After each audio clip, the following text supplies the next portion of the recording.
a dream I know. Deep up my feelings for you. Watch. Hello reality viewers, welcome back again to Reality Latest Gist, the home of news and politics. For this channel, we dey drop news every day and we dey react to every videos wey comes our way. And na reality news now we dey drop for this channel, and we dey also dey talk am as e be. If today na the first time we say you dey come across this channel, you are highly welcome. Thank you so much for stopping by. And if you are returning subscribers, I appreciate all of una for una massive support to this channel. I say may God bless all of una in Jesus name, amen. I get video wey I want present to una this very moment, and I go dey follow una dey watch the video. After we don watch am together, make we drop our opinion constructively for the comment section. Like our videos and also share our videos if possible. Bye for now. All right, let's begin by asking you your take on some of these issues that we have been talking about. We cannot look even at one paper without seeing all of these travails, the issues with IPOB, the sit-at-home order yesterday, the after effects of that, and the fact that, you know, some NECO students missed seating for their mathematics, a course subject, because of the sit-at-home order. Let's begin from there. Well, it's quite unfortunate that students who have the opportunity to determine their destiny and career are caught in the midst of the sit-at-home declared by independent peoples of Biafra. But I think that it's a sacrifice that is worth the liberty of the people of the Southeast, because we are united with them in agreement that the marginalization of that sector of the country, it's intolerable, it's unacceptable. If you have visited the Southeast, there is no federal presence there in terms of infrastructure and even companies and government establishments. It's like the civil war is still on. And I don't know how we can sustain that mentality to treat a people as if they are not part of us.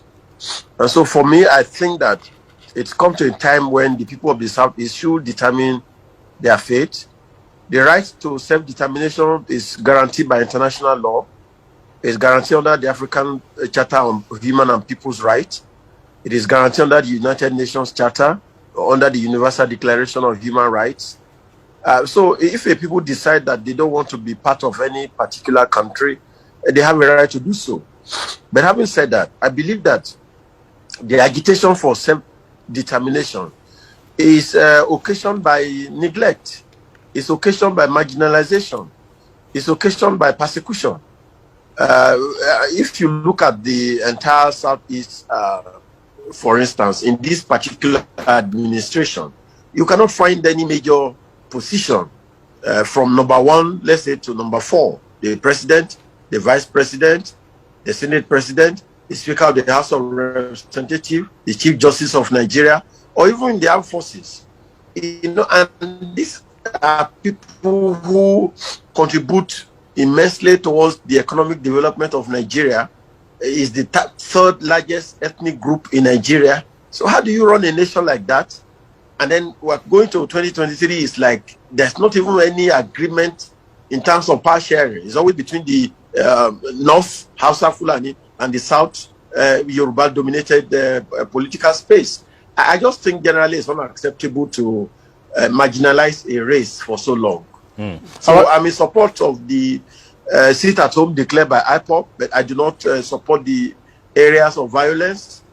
Precisely. People feel that they do not want to support your struggle. You cannot compel them by violence, or even leading to burning their properties or killing anybody who probably does not support that call. It's self-defeatist for a house to be divided against itself. So in that regard, I think that there was some extremism on the part of IPOB in trying to enforce the sit-at-home through violence and repression. Because what you are suffering in the hands of the Nigerian state, you cannot then impose it on your own people. Otherwise, charity should always begin at home. Thank you. All right, Abun, thank you.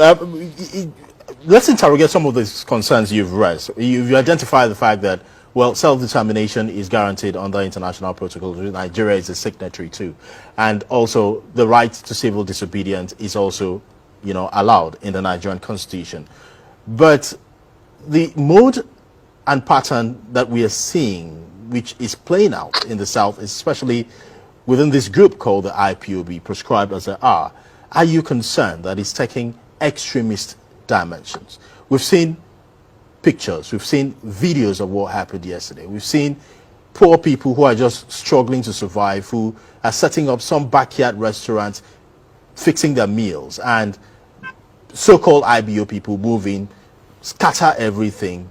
The livelihood for that day is lost for that poor woman, and several other cases such as that.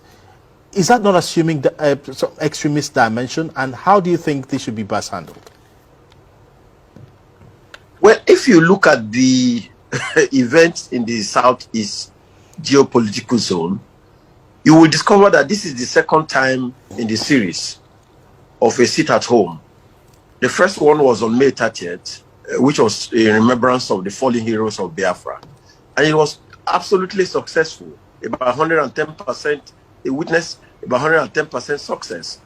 So that tells me clearly who is in charge in the Southeast. The governors by now should have resigned.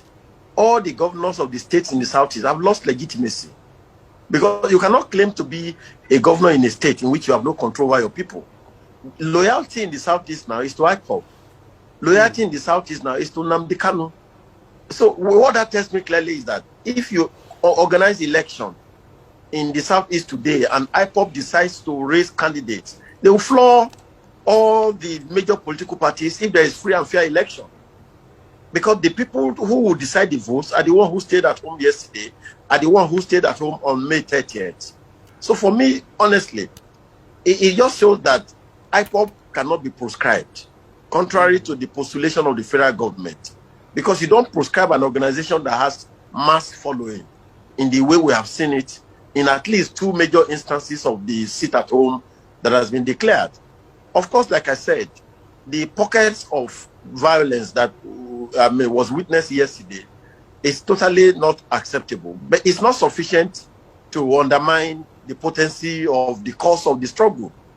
They're just unfortunate incidents that happen, which I think the leadership of IPOB should sit down and bring to book those who are responsible for such violence. I mean, they should be able to identify them and convince the people that was not their intention. Do you really think they have the capacity effort to try to suppress the people through force or intimidation?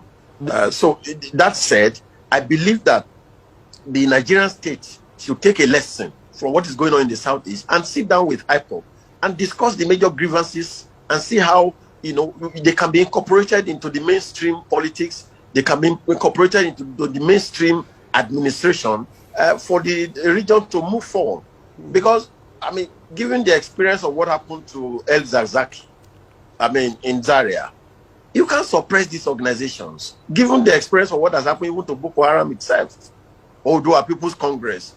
So these are ethnic militias that you probably have to find a way to discuss with them in the way that we did with Niger Delta militants, and we're able to get peace in that region. So for me, I do not support the destruction of properties, the lootings, the killings.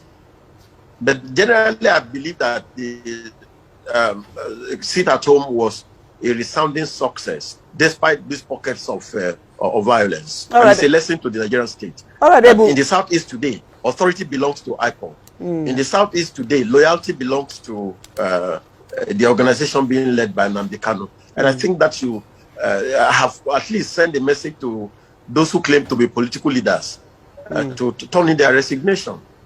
Ebun, you've touched on a couple of things. I want us to zero in on the part of the government. I want you to evaluate. You have just said that IPOB sit-at-home order obviously has shown who's in charge in the southeastern states of the country. But let's look at what this means, the implication of this for governance in the country, starting from the southeastern part of the country, and the implication that this will have on governance in Nigeria generally.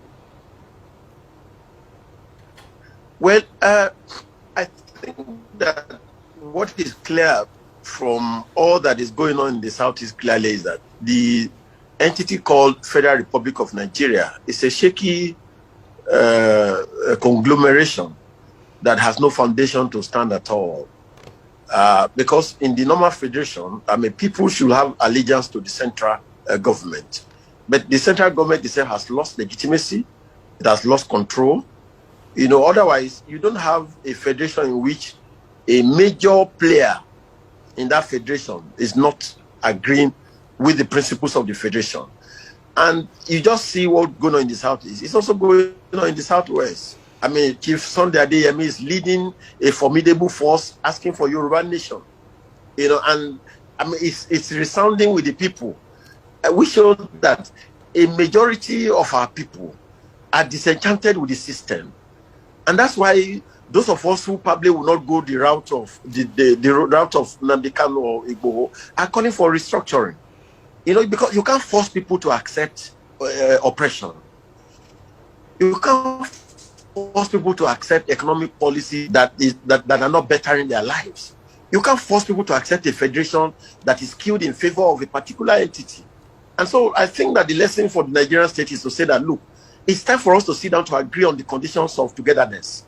You can't continue to mouth Federal Republic of Nigeria. You can't continue to use a constitution to force people together, to take away their resources, to take away their destiny, to take away their potentials. So I think, going back to the question you have raised, the lesson for me of what happened yesterday in the South is that there's no country called Nigeria as we sit now. The country that is called Nigeria is for the politicians, is for the ruling class. But for the ordinary Nigerian, it's to your tent, O Israel. Everybody owe allegiance to their nationalities. They owe allegiance to their particular areas. And I think we should find a way to sit down, to agree whether we should be together or whether we should separate. We cannot continue to force people to show allegiance to a federation that is not working for the majority of the people. All right. You've talked about having a conversation or perhaps some form of dialogue with people like Nnamdi Kanu, people like Igboho. Are you with us, Mr. Degbora? Yes, I'm sorry. Okay, great. Now, let's talk specifically in terms of Nnamdi Kanu's IPOB. These are a group of people who have been very clear about what they want. Is it possible to have a dialogue with this group of persons? Yes, it is possible. Look at, let's take for instance, there's an organization called Miyetti Allah. They have executive, they have registered office. Every day they come out supporting Fulani herdsmen. In spite of the orgy of violence that these herdsmen are imposing on people, raping, killing, denying people of their farmlands, yet there is an organization registered that is maintaining visibility, is not proscribed by government, and every day they come inciting, their members into this kind of violence, and there's nothing happening. And then, look at Sheikh Gumi, supported by DSS and security agencies. He's gone into the wilderness to discuss with bandits who are holding and wielding guns and AK-47, and nothing has happened. So if there is dialogue in those instances, and the heavens have not fallen, so why wouldn't you dialogue with Kanu or Igboho or any other person who is calling for secession or self-determination? My point is, can there be a middle point? Even after the civil war in Nigeria, yes, Nigeria and the Southeast came together to discuss the options for ending the war. So I don't think that you can say any specific group of people do not deserve to be called for a roundtable discussion.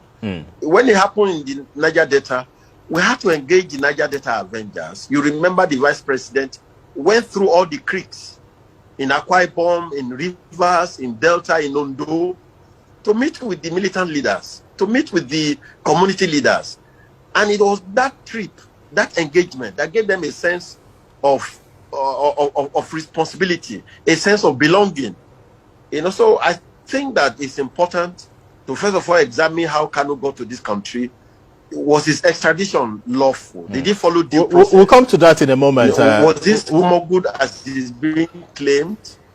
And if that is the case, Nigerian government should own up and take responsibility and probably put an end to his trial, and then discuss with him on behalf of the people that are clearly have allegiance to him.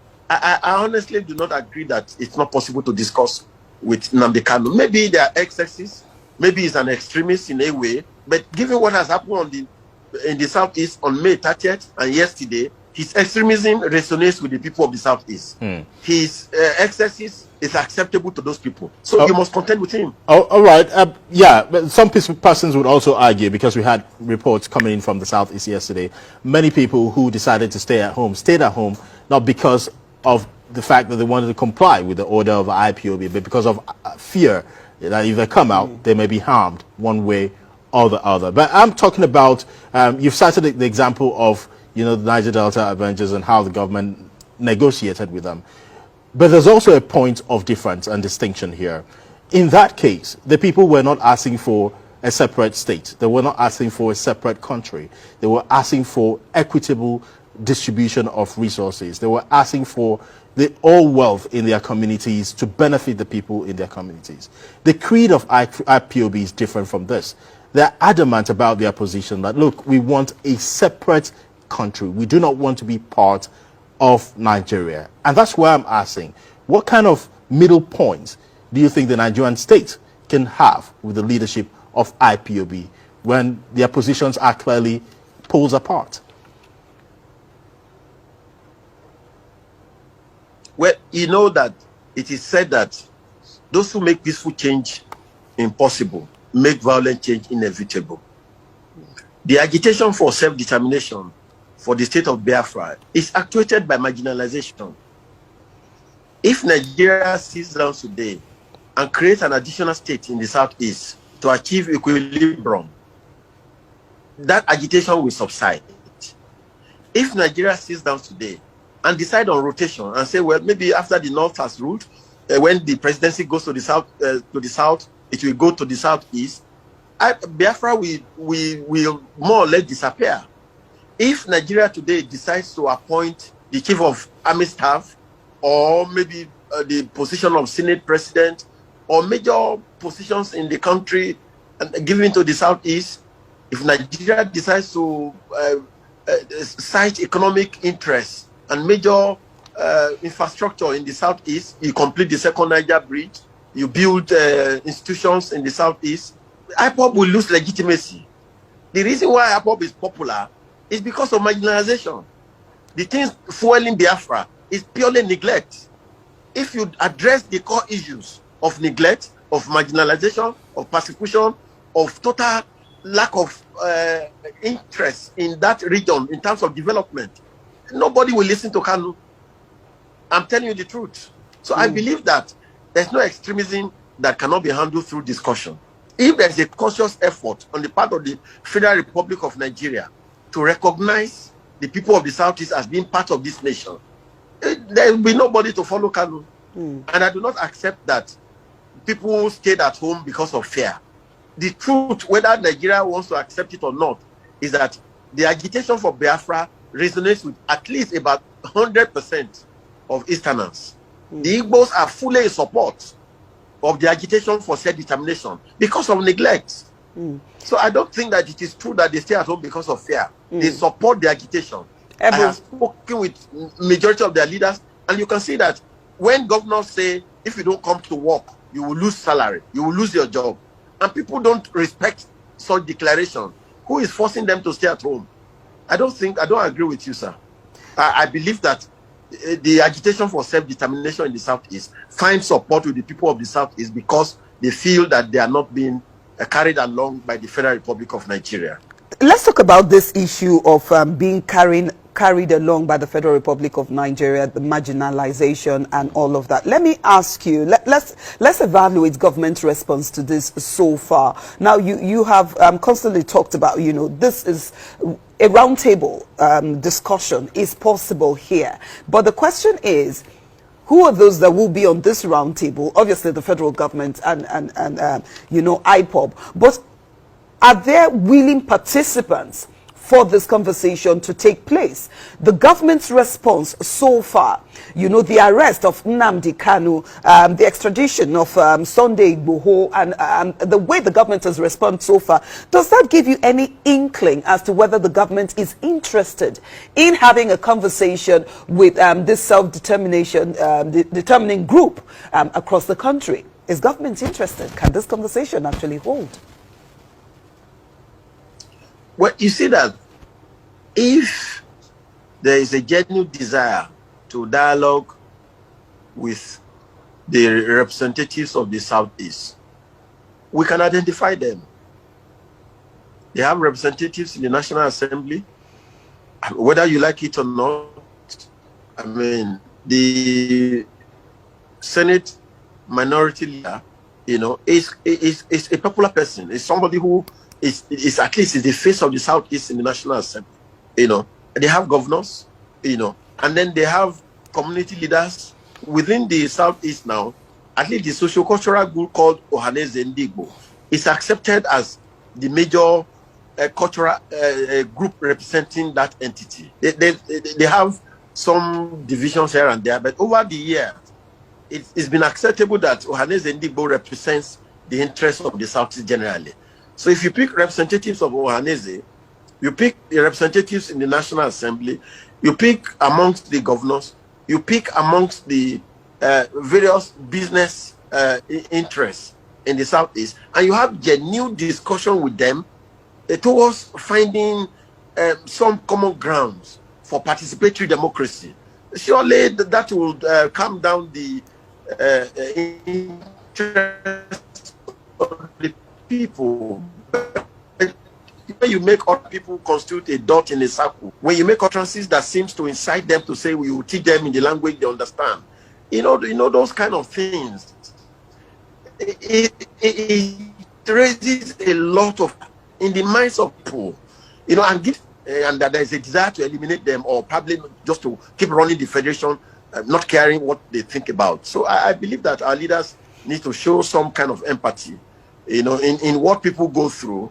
It is claimed that there are no infrastructure, there are no good roads, no electricity. Virtually all the development in the Southeast is by their individual citizens who build communities, who build universities, who build hospitals, who build schools. I mean, that shouldn't be the case, because in other parts of Nigeria, we see evidence of development. We see that hospitals are being built in Lagos State, in Ondo State, in Kaduna State. We see Nigerian Defense Academy. We see a lot of infrastructure, train stations. In all these train stations going on around Nigeria, did you see anyone that landed in the Southeast? I mean, how do you treat people like that? All right. So I believe that there is opportunity for dialogue, recognize their true leaders, and sit down and fashion out a way in which we can give them a sense of participation. I don't think it's proper. I'm not an Igbo man, but honestly, all the demands of IPOB and Igbo people resonates with me, because it's a cry for justice, it's a cry for equity, and it's a cry that resonates with anybody who has conscience. Talking about this dialogue, how far-reaching should this dialogue be? Because the issues which you've highlighted, of course, the issues of marginalization are quite real and potent. But now there's a fresh issue of the man who is leading IPOB, Nnamdi Kanu, in detention. And part of the reasons, in fact, primary reason which they went on the sit-at-home protest yesterday was to demand for his release. If there's supposed to be a dialogue, would that also be a primary part of what should be on the table? Well, if you go through the experience in South Africa, the minority whites thought that they will keep imposing on the majority black people of South Africa.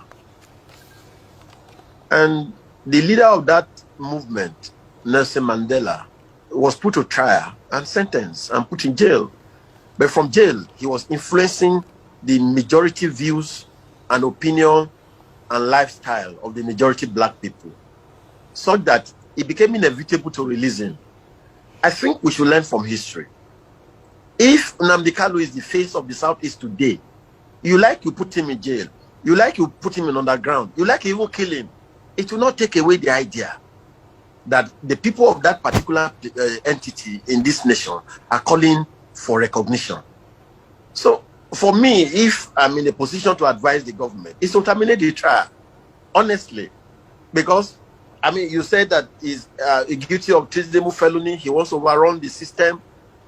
Honestly, for me, I've not seen evidence of a particular person that he has killed. I'm not saying that I support all that he is doing, but yesterday I read in the news that Mr. Femi Falana, SAN, sent a letter to the Honorable Attorney General of the Federation asking for details of 800 members of Boko Haram that were claimed to have been arrested for so many months. There's no trial. We don't even know whether they are still in detention or they have been released. Look, we're not all fools. We see what is going on.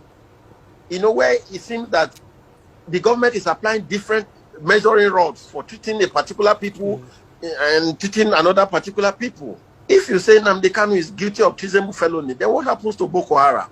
Honestly, you can imagine if the people of the Southeast had shot down enough aircraft in this nation, probably the government would have wiped out the entirety of that region. But it happened somewhere in this country and nothing has happened. We have buried that idea. We don't even know where the plane is. We've been told that Boko Haram and bandits have acquired rockets that can shoot down planes. And so who else is waging war against Nigeria? Is it people who are engaged in civil disobedience and staying at home, or people who are acquiring weapons every day and you pay them millions to acquire more weapons and there's nothing being done about it, and you put somebody in trial and say he's committing treasonable felony, you chase the other one out of the country and you want to extradite? Honestly, let's be fair to ourselves. I don't think anybody is under any illusion currently that Nigeria is being run as an equal state.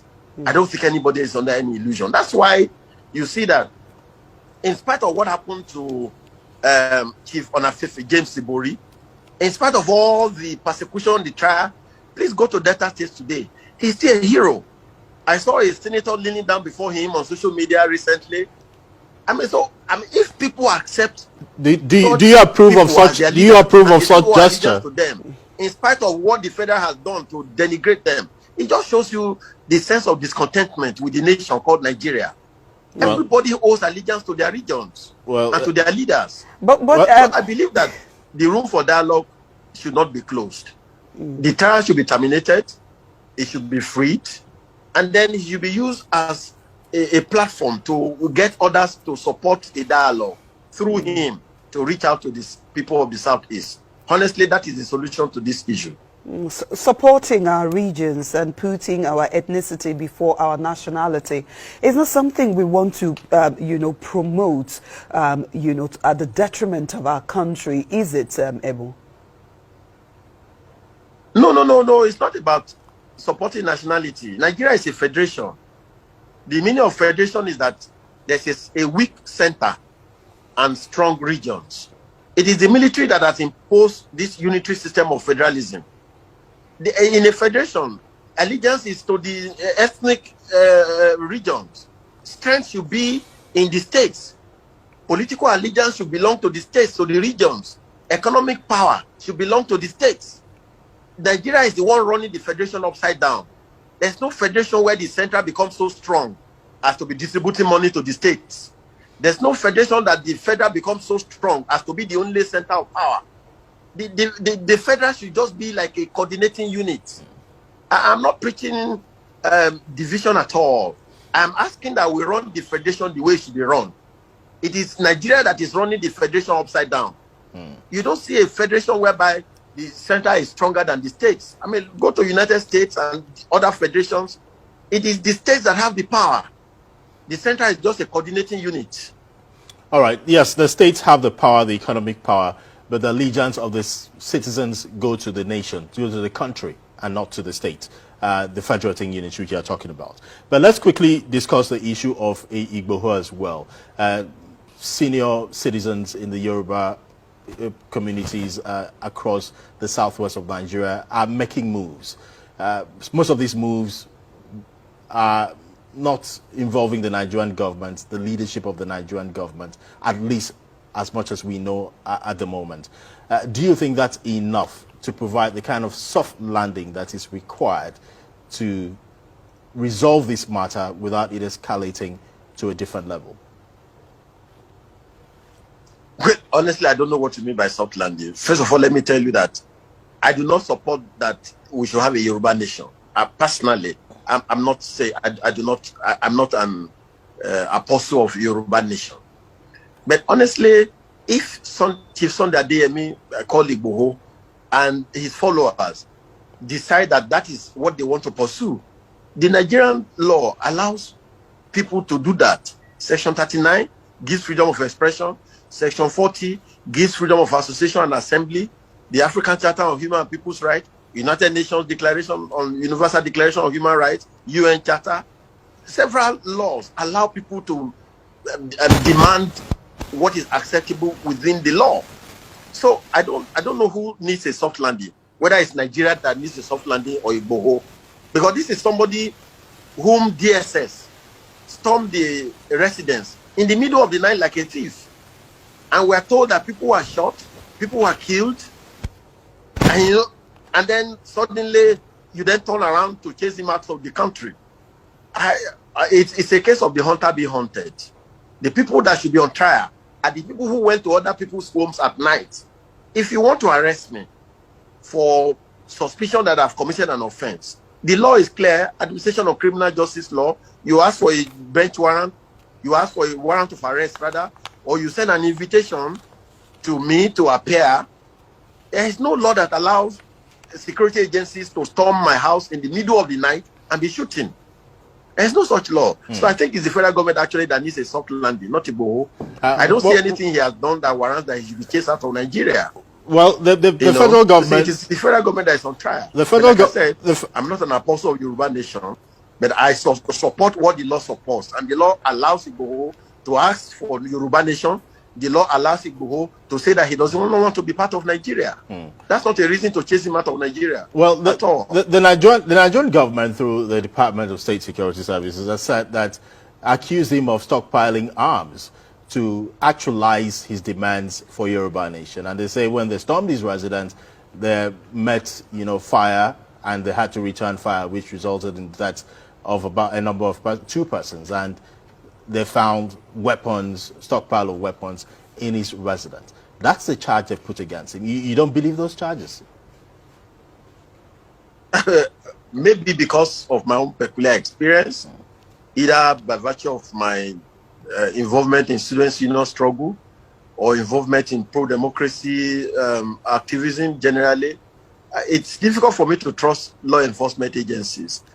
Honestly, I'm sorry to say, given my own peculiar experience about what I've suffered in the hands of law enforcement agents as a student and as an activist. But having said that, that is the word of the DSS against Igboho. We have not had his own version. And we can't hear his own version until a template is created where he will not be under molestation, where he will not be under any threat. The last time I read is that a court in Osun State or somewhere in Oyo State has issued an order against the DSS from arresting him. The people that are in custody in Abuja, a court has given an order for them to be produced and they have been granted bail. So for me, if you think something is wrong, you follow due process of law. I mean, between Sunday Igboho and Miyetti Allah and Boko Haram, and the bandits, who are the people stockpiling arms? I mean, we see people on television, national television, holding AK-47 with several rounds of ammunition and dialoguing with security agencies, with governors, and nothing has happened.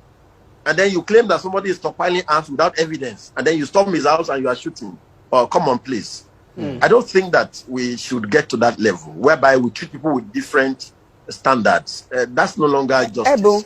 So for me, if you have any allegation against anybody, take him to court and prove the allegations in the way that the law recognizes, not to go to the house and shoot and seek to forcefully, arrest. I don't think that our democracy supports that. Ebu, So I blame not the too long DSS ago. in this instance, with all due respect, sir. But not too long ago, the southern governors came together and made some decisions about, a couple of things. One is to stop open grazing. The second being that if the federal government security agencies must come into the state, they, being the chief security officers of their states, must be carried along, and they must know what this security agencies are coming to do in their state, and they must be part of it. I said that to ask this question: what should be the role of state governments in all of these issues?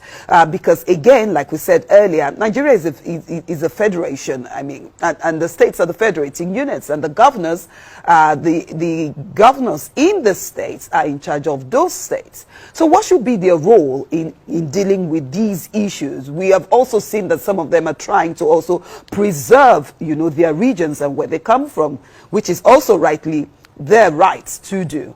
What should they be doing at this point in time? Well, like I've always said, it's to first of all commend the governors for their courage. And you will notice that their assembly cut across political divides. There were APC governors there. There were governors from the PDP. And the major decision they took was to ban open grazing. And there was bedlam, there was uproar from the presidency at then. But as of today, open grazing has been banned in Katsina Emirates, the home state of the president. Open grazing has been banned in Taraba They've actually State. denied that allegation. There's no And such several thing. other northern states are already complaining about the extremism of the herdsmen, especially the foreigners among them, who tend to perpetrate criminality and violence. So it's no longer even a tenable case to blame the southern governors, because what they saw, their northern counterparts have now seen it. The people of the north have now seen it, that it's no longer fashionable to allow cattle to graze openly over people's legitimate farmland without approval, to allow criminals to bear weapons and be raping women and killing farm owners. So for me, the southern governors deserve commendation. And what they have done is clearly to represent the desire of their own people. Because the general consensus within the southern part of Nigeria today is that they don't want grazing in an open form. We cannot deny people from plowing their trade, but just like spare parts people have to rent apartments or houses to ply their trade, if you want to graze animal, then you discuss with the owners of the land and agree on the terms of the engagement, how much you pay for it, the duration of the engagement, and then there will be some measures of control so that people can be held responsible and say, this is the person who came to buy land from me. So if there's any problem there, you then know who to hold responsible. But to just open up the flanks generally and say, just go and graze on anywhere you like, then you don't know who to hold responsible for violence or rape. That shouldn't continue. Then secondly, the southern governors asked for dialogue. They said that they wanted Nigeria, the presidency, to talk to the people, and to convoke a kind of discussion that will give people the opportunity to air their views. For me, honestly, the issue of sovereign national conference, the issue of a discussion on what or how Nigeria should move forward is something that we cannot avoid. Because this constitution that we are currently running is not in the interest of Nigeria. It will continue to bring iniquity. It will continue to bring agitations where you allow resources located in a particular area, for instance, Niger Delta. And then you say the means of distributing that resources is population. And then this population is fueled by the migration of foreigners to a particular part of the country, and they are counted as part of the population of that area, which means that the resources will go more into that area. The second Unfortunately, we have to go. Resources is land mass.